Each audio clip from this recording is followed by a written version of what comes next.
अधीक्षिका शिक्षणाधिकारी सीसीबीच्या पथकाने 2 लाख लाचेची रक्कम स्वीकारताना शिक्षणाधिकारी कार्यातून घेतले ताब्यात। धुळे अतिरिक्त कार्यभार अधीक्षक वेतन व भविष्य निर्वाह निधी पथक शिक्षणाधिकारी माध्यमिक कार्यालय कार्यरत होते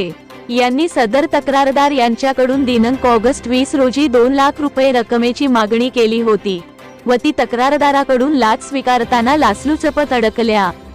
विभागाच्या जाळ्यात अडकला। लाचेचे कारण असे होते की तक्रारदार व त्यांची पत्नी हे महानगरपालिका हायस्कूल धुळे येथे विशेष शिक्षक या पदावर कार्यरत आहे। त्यांचे एप्रिल 2022 ते ऑक्टोबर 2023 या कालावधीतील थकीत वेतन व 7व्या वेतन आयोगाचा 3 व 4 हप्ता महाराष्ट्र शासनाच्या निर्णयान्वये मंजूर झालेला असून सदरचे थकीत वेतन तक्रारदार व त्यांची पत्नी यांना अदा करण्यासाठी आलोसे यांनी तक्रारदार यांच्याकडे 2 लाख रुपये लाचेची मागणी करून त्यांचे कार्यालयात स्वतः स्वीकारताना त्यांना रंगेहात पकडण्यात आले असून त्यांचे विरुद्ध धुळे शहर पोलीस स्टेशन येथे गुन्हा दाखल करण्याची प्रक्रिया चालू आहे।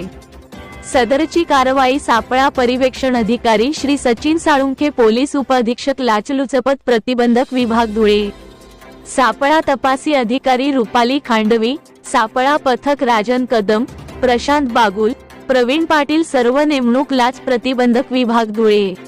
मार्गदर्शक श्रीमती शर्मिष्ठा घारगे वालावलकर, पोलीस अधीक्षक लाच प्रतिबंधक विभाग नाशिक परिक्षेत्र नाशिक, श्री माधव रेड्डी, अपर पोलीस अधीक्षक लाच प्रतिबंधक विभाग नाशिक परिक्षेत्र नाशिक,